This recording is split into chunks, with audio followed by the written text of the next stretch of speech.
પ્રકરણ 5 પ્રાકૃતિક પ્રકોપો. ભૂકંપ. સારાંશ. માનવ જીવન ક્રમાનુસાર ચાલતું હોય ત્યારે અચાનક કોઈ દુર્ઘટના બને તો માનવ જીવન ખોરવાઈ જાય છે કે મુશ્કેલીમાં મુકાઈ જાય છે.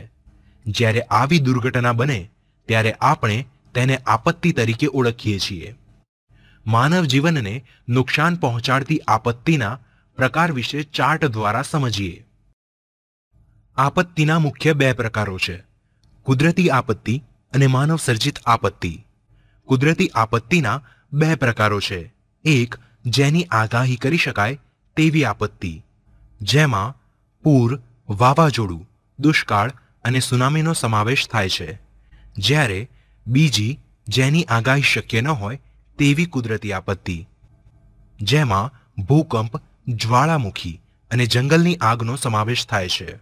બીજી આપત્તિનો પ્રકાર માનવ સર્જિત આપત્તિ, જેમાં આગ, ઔદ્યોગિક અકસ્માત, હુલ્લડ કે યુદ્ધ કે બોમ્બ વિસ્ફોટનો સમાવેશ થાય છે.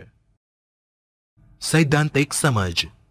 પૃથ્વીના પેટાળમાં થતા ઝડપી ભૂસંચલન અને દબાણને કારણે પૃથ્વી સપાટીનો અમુક નબળો ભાગ આકસ્મિક રીતે વેગથી ધ્રુજી ઉઠે છે, જેને ભૂકંપ કે ધરતીકંપ કહે છે. ભૂકંપના ઉદ્ભવ સ્થળેથી જે ભૂકંપના મોજા પેદા થાય છે તેને ભૂકંપ કેન્દ્ર કહે છે, જે મોટે ભાગે પૃથ્વીની સપાટીની નીચે એટલે કે પૃથ્વીના પેટાળમાં હોય છે. ભૂકંપના મોજા ચારે બાજુ ફેલાતા કેટલા મોજા ભૂસપાટીએ પણ અસર કરે છે. ભૂકંપ કેન્દ્રથી પૃથ્વીની ઉપરની સપાટીની સૌથી નજીક આવેલા સ્થળ કે કેન્દ્રને ભૂકંપ નિર્ગમન કેન્દ્ર કહે છે. ભૂકંપની સૌથી વધુ અસર અહીં થાય છે, તેથી તેનાથી દૂર જતા તેની અસર ઓછી થતી જાય છે.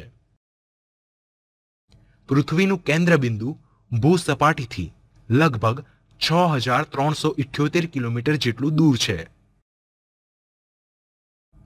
કોઈ પણ પ્રદેશમાં થતા ભૂકંપની અસર ભૂકંપના વેગ પર આધારિત હોવાથી તેનું ઉદ્ગમ સ્થાન અને તીવ્રતા જાણવા ભૂકંપ આલેખકનો ઉપયોગ થાય છે.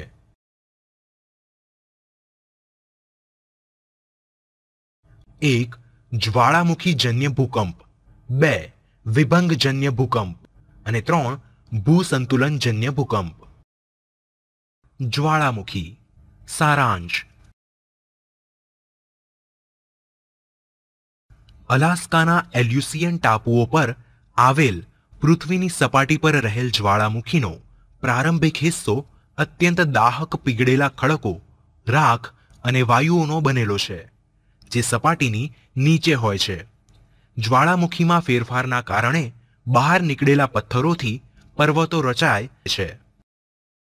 સૈદ્ધાંતિક સમજ.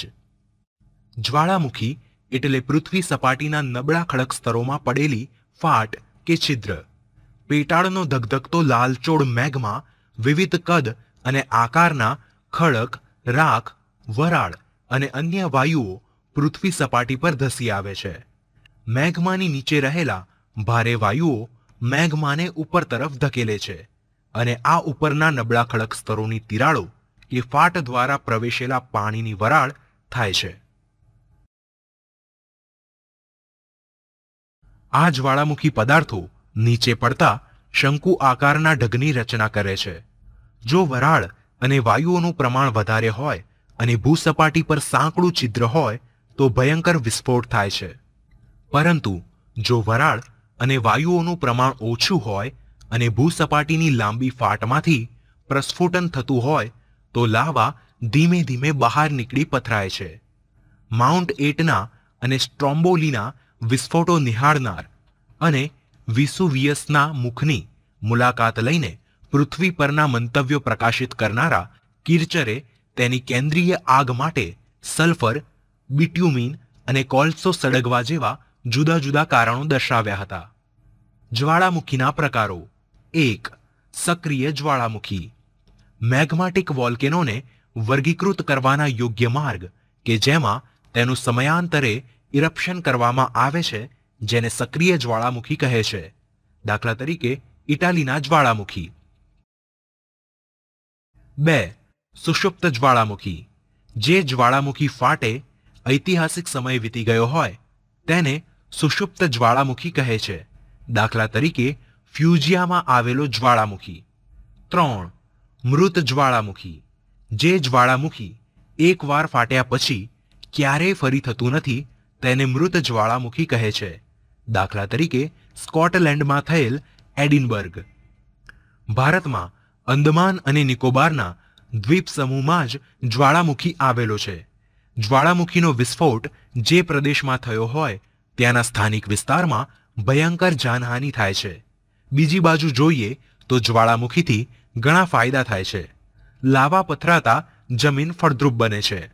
જાવા અને સુમાત્રાની લાવામાંથી બનેલી જમીનોમાંથી સારી ખેતી થાય છે. તેમજ જ્વાળામુખીના ઢોળાવો પરની પોટાશયુક્ત માટીમાં ખેતી દ્વારા પુષ્કળ પાક થાય છે.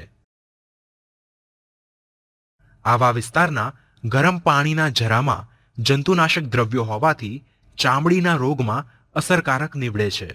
જ્વાળામુખીના કારણે પારો, એન્ટીમની, સીસુ, જસત, ટંગસ્ટન, કલાઈ વગેરે ધાતુમય ખનિજો મળે છે. ઉપરાંત જ્વાળામુખી નળીમાં લાવારસ ઠરતા અને કાર્બન ઉપર દબાણ આવતા સમય જતા તેમાંથી હીરા બને છે. જ્વાળામુખીમાંથી ફેંકાતા વિખંડિત ખડક પદાર્થોમાંના નાના પથ્થરો લાપીલી તરીકે ઓળખાય છે. તેને મનગમતો ઘાટ આપવાથી તે ખૂબ ઉપયોગી પુરવાર થાય છે. જ્વાળામુખી થવાના કારણો: 1. પૃથ્વીના પેટાળનું તાપમાન. 2. પ્રવાહી મેઘમાની ઉત્પત્તિ. 3. વાયુ અને વરાળનો ઉદ્ભવ. અને 4. મેઘમા એટલે કે લાવારસનું ભૂસપાટી તરફનું ઉદ્વહન. સુનામી. સારાંશ. સુનામી જાપાનીઝ ભાષાનો શબ્દ છે.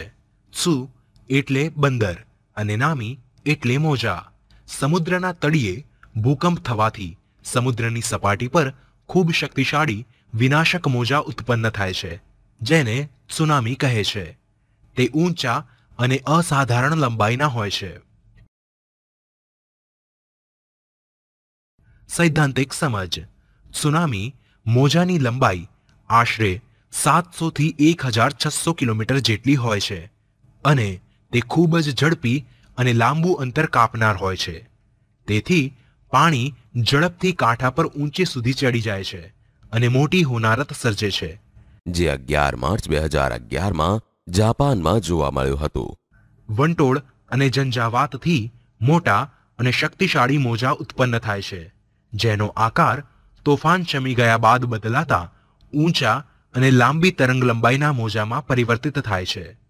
આ મોજા સમુદ્ર કિનારે ઉછાળા રૂપે અને ઉદ્ભવ સ્થાનથી દૂર હજારો કિલોમીટર સુધી ફેલાય છે, જેના કારણે કિનારાના વિસ્તારને ભારે નુકસાન થાય છે.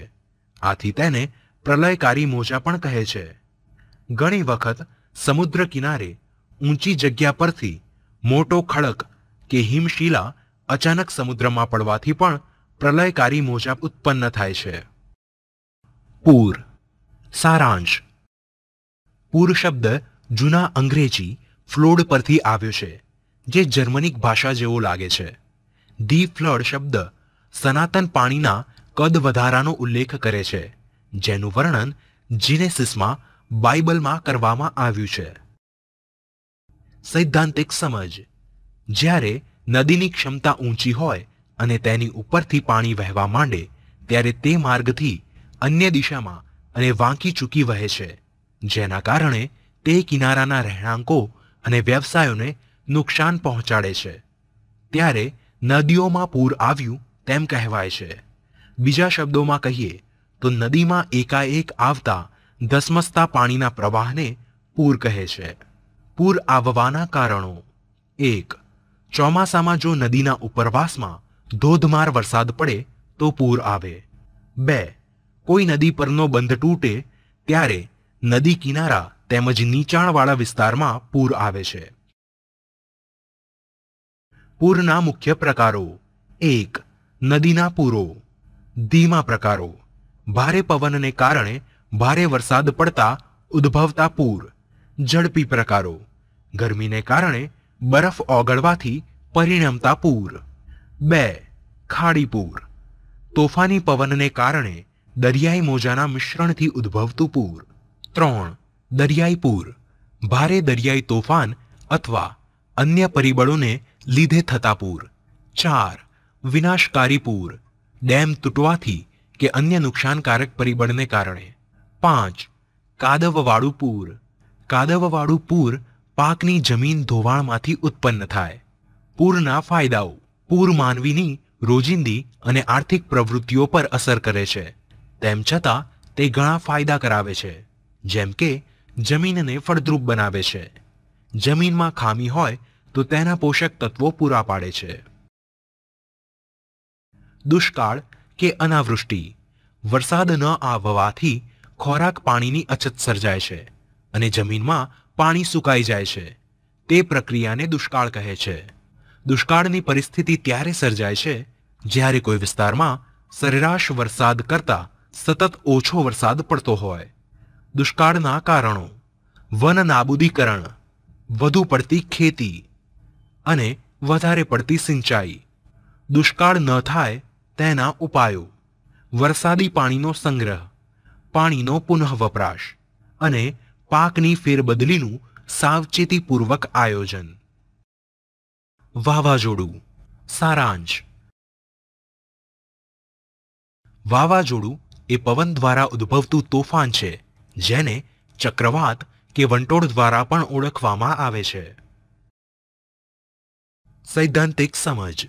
સામાન્ય રીતે દરિયા કિનારાના વિસ્તારમાં વંટોળ સર્જાય છે, જેના કારણે હવામાં થતું હલનચલન વેગ પકડે છે અને તોફાની બની જાય છે.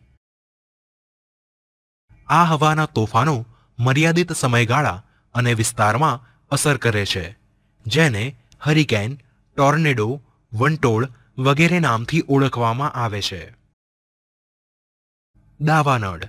જંગલોમાં વૃક્ષોના પરસ્પર ઘર્ષણ અથવા આકાશમાંથી પડતી વીજળીને કારણે કે બીજા કોઈ કારણે આગ લાગે તેને દાવાનળ કહે છે. દાવાનળને કારણે વન્ય સંપત્તિને ખૂબ નુકસાન થાય છે. ઉદાહરણ તરીકે જોઈએ તો અરાવલીના જંગલોમાં થયેલ દાવાનળ. ભૂસ્ખલન. કેટલીકવાર જમીન કે ભૂમિ પ્રદેશનો ઉપરનો ભાગ નીચે તરફ ખસી જવાની ક્રિયાને ભૂસ્ખલન કહે છે. ભૂસ્ખલનને લેન્ડસ્લીપ તરીકે પણ ઓળખવામાં આવે છે, જેમાં પથ્થર પડવા, છીછરા કચરાનો પ્રવાહ, જમીનનું હલનચલન વગેરે જેવી વિશાળ શ્રેણીનો સમાવેશ થાય છે. આ એક ભૌગોલિક ઘટના હોવાથી અતટીય દરિયાઈ અને તટવર્તી પર્યાવરણોમાં થાય છે. પૃથ્વીનું ગુરુત્વાકર્ષણ ભૂસ્ખલન માટેનું પ્રાથમિક ચાલક બળ છે. કારણો. હિમનદીઓનું ઓગળવું. ધરતીકંપને કારણે ઢાળ અસ્થિર બનવાથી અને જ્વાળામુખી ફાટવાથી. વિદ્યાર્થી મિત્રો, આ પ્રકરણ અહીં સમાપ્ત થાય છે.